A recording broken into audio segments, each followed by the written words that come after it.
The rain drizzled in a steady rhythm, tapping against the glass windows of a small roadside diner nestled on the edge of Highway 47. The outside world was draped in shadows, the sky heavy with clouds, casting the night in hues of ash and slate. A weak neon sign buzzed above the entrance, its flickering letters reading Loretta's place, though the R and half the C were barely hanging on. Inside, the air was warm still. The low hum of fluorescent lights mingled with the sound of a spoon gently clinking against ceramic. Behind the counter, a stout woman stirred a pot of soup, her movements methodical, practiced. Loretta James, sturdy, no-nonsense, with short, tightly coiled hair and a gaze that had seen both storms and sunrises. Her apron was faded but clean, tied snugly around her waist as she wiped down the countertop with a kind of ritual grace. The front door creaked open, and a gust of wind brought in the scent of wet asphalt and a man with the look of someone carrying a 1,000-pound burden.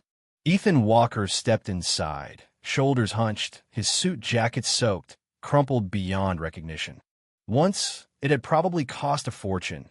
Now it looked like it had lost its last shred of pride. His tie hung loose, shirt wrinkled, and his eyes looked empty, like someone who had run out of places to go. He didn't look around much, didn't ask for a menu, didn't even acknowledge Loretta as he shuffled to the farthest booth and sank into the seat like a man trying to disappear. Loretta watched him for a moment. She'd seen that look before. Hell, she'd worn it herself once or twice.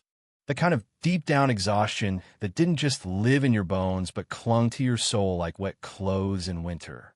She wiped her hands on a towel and walked over. "Rough night?" she asked, her voice low but not unkind. Ethan barely lifted his head. "Anything hot?" he murmured. Loretta didn't press. She turned, ladled a generous helping of her vegetable beef soup into a bowl, and returned moments later. She set it in front of him gently, like it was more than a meal, like it was a gesture. Ethan stared at it for a moment. Then, slowly, he picked up the spoon. The first taste hit him like a memory. He hadn't realized how hungry he was until that warmth filled his mouth. It wasn't just soup, it was grounding.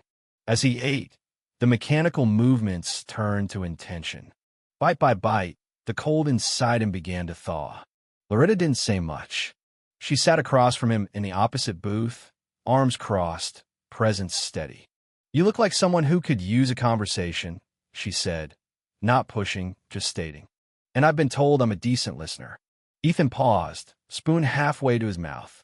His instinct told him to keep quiet, to stay guarded. Men like him didn't usually talk to women like her.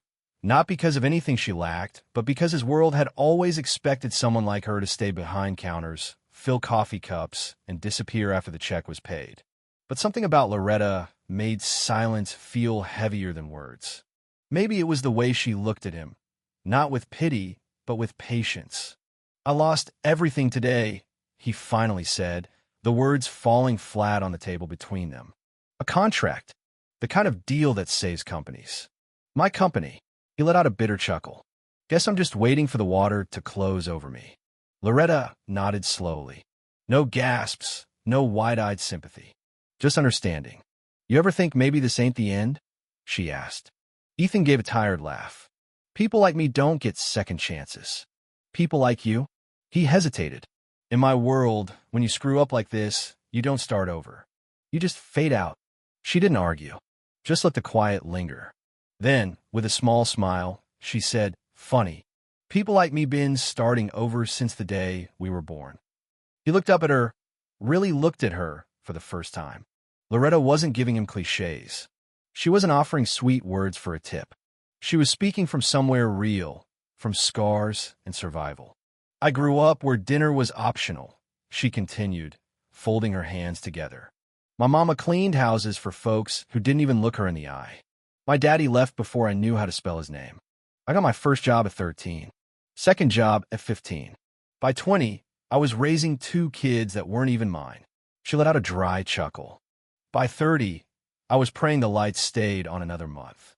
Ethan said nothing, but he listened, really listened. "And you know the worst part?" Loretta leaned in slightly. "Nobody ever thought I'd make it. The world don't hand out second chances to women like me. But I took mine anyway. He opened his mouth, ready to say something about how it wasn't the same, how he'd built something from scratch, how everything he'd worked for was gone. But he stopped, because it was the same in the way that mattered most. She sat back. I built this diner with what I had. Not much, but it's mine, and it's still standing. So, am I. Ethan swallowed hard. He thought of the boardroom that morning. The looks, the silence, the sense that everything he had once stood for had turned its back on him. Loretta must have seen the weight behind his eyes because she said, "Failure don't make you less of a man, but letting it keep you down might." He let out a long breath, like he'd been holding it in for hours, maybe days. Reaching into his pocket, he pulled out his wallet, fumbling for some bills. Loretta pushed his hand gently away. "This one's on me," she said. "I can pay," he protested, almost offended. "I know, but sometimes a hot meal given freely does more than one you buy yourself." He looked at her for a long time. No words, just something honest in his gaze. "I don't know what comes next," he admitted. "You'll figure it out." For the first time all night, he almost believed it. Ethan remained in the booth for a while after the soup was gone, the empty bowl pushed gently to the side, his fingers tracing the ridges in the formica tabletop. The hum of the diner wrapped around him like a faded blanket, soft, worn, familiar in a way that surprised him. He watched Loretta move behind the counter, refilling the coffee pot, wiping down the surface with rhythmic motions. She wasn't in a hurry, and yet everything she did had purpose.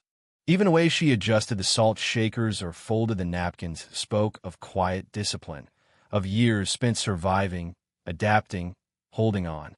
His gaze drifted to a nearby booth where a trio of older patrons sat murmuring. He hadn't meant to listen, but their words drifted toward him. "She still goes to the shelter every week," one of them said, dunking a tea bag lazily. "Brings hot food, fresh bread. Even after that car broke down last year, walked the last half-mile in the rain." Another shook their head, and just last week, gave her whole tip jar to that single mom from down the street. Told her, "Rent first, pride later." I swear, that woman's made of something stronger than steel. Ethan's fingers tightened around the edge of the table. He glanced back toward Loretta. She was pouring coffee for a trucker who looked like he hadn't slept in 2 days, flashing him a tired but genuine smile. Then she turned and moved toward Ethan's booth again. "You okay?" she asked gently, refilling his cup without waiting for a reply. "I didn't mean to eavesdrop," Ethan said. "But sounds like you've made a lot of people feel like they weren't alone." Loretta shrugged, her smile lopsided. "Sometimes folks just need a little room to breathe. A little kindness that doesn't come with a receipt." She tapped the edge of his cup. "And you look like a man who hadn't had either in a while." He gave a faint nod. "You were right." Silence passed between them, soft and respectful. Then Ethan leaned back, letting out a breath that sounded like it had been stuck in his lungs since the deal collapsed that morning. "Loretta," he said, testing her name aloud for the first time, "what made you do it? Build this place? After everything?" She didn't answer immediately. Instead, she took a seat across from him, folding her arms on the table. Her eyes, dark and steady, never wavered. "You ever hit a point," she said slowly, "where you look at your life and realize there's nowhere left to run?" Ethan nodded once. "Yeah, today." "Well, I hit mine when I was 34, she said. "Working 3 jobs. Raising my sister's boys cause she'd OD'd on something I couldn't even pronounce. No savings. No safety net. Nothing but my hands and a dream I didn't dare say out loud." "And you said it anyway?" Ethan asked. Loretta gave a small, dry laugh. "Nah, I cooked. I cooked for the boys, for the neighbors, for the church potlucks, and every time someone asked me why the food tasted like comfort, I started to believe maybe I had something worth building." She paused. "Took me 7 years. But one day, this old place went up for lease. It had rats, busted pipes, a roof that whined every time it rained. But it was mine, so I fixed what I could. And here we are." "You didn't give up," Ethan said, more to himself than to her. "I couldn't afford to," she said softly. "When you've already been to the bottom, the climb don't scare you so much." Ethan stared into his coffee. The bitterness wasn't so sharp anymore. You ever regret it? He asked. Loretta tilted her head. Not once. Tired? Sure. Overwhelmed? Hell yes. But regret? No. Not when someone comes in here looking like the night swallowed him whole and walks out with a little light in their eyes. Ethan nodded slowly. The rain outside had eased into a mist now, the windows fog around the edges. The night felt less hostile. L'espère maintenant. I needed this, he said quietly. Loretta gave him a small, proud smile. Most people who walk in here don't know they do until they leave. He looked at her, truly looked. Thank you. She held up a hand. Don't thank me with words. Go do something with the second chance you just got. That's how you thank me. Ethan nodded again. This time it held weight. A year passed. The world didn't hand Ethan anything on a silver platter. No miraculous comebacks. No sweeping redemptions. He clawed his way back decision by decision. There were weeks when his bank account flirted with zero, when he considered selling his last decent watch just to keep the lights on. But something had changed. He stopped looking at failure like a dead end. He started consulting again, helping startups navigate the landmines he'd stepped on. Bit by bit, his name carried weight again, this time not for bold risk, but for quiet resilience. But through it all, one memory anchored him. A bowl of soup in a diner on a rainy night, and the woman who handed it to him like it was hope in ceramic form. He meant to go back sooner, but life has a way of getting in the way. It was nearly 2 years to the day when Ethan found himself pulling off Highway 47, heart pounding as he spotted the flickering neon, Loretta's place. The diner looked smaller than he remembered. The roof had new shingles and the parking lot was freshly paved.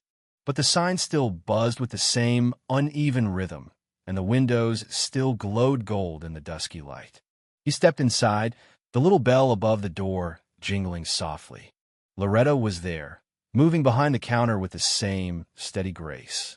She didn't look up right away, too focused on refilling a sugar jar.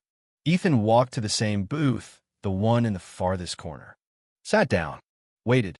When she finally approached, she glanced at him with the practiced kindness of 1,000 customer interactions. Evening, sugar. Sit anywhere you like. Her eyes passed over him without recognition. It's been a while, Ethan said. Loretta paused. That's so. He nodded. 2 years, give or take. I came in on a night kind of like this. You gave me soup. Told me failure didn't define a man. Something flickered across her face. She tilted her head, studying him more closely now. Then she snapped her fingers softly, a small grin curling. Well, I'll be damned. You were the one who looked like the rain had chewed you up and spit you back out. Ethan laughed, the sound rich with memory. That was me. She leaned on the counter. You look better now. I am. A quiet beat passed. How's the place holding up? He asked. Loretta exhaled. It's hanging in there. But things are tighter now. Rent's up. Costs are up. Customers come and go. I don't complain. But I've been thinking might not be able to keep it going forever. The thought hit Ethan like a slap. You can't close this place, he said. It matters. She gave a dry chuckle. Matters don't pay the electric bill, honey. He leaned forward. Let me help. She stiffened slightly. I don't take charity. It's not charity. It's gratitude. Loretta looked at him long and hard. Are you sure? She asked, voice low. Ethan nodded. Yeah, I'm sure.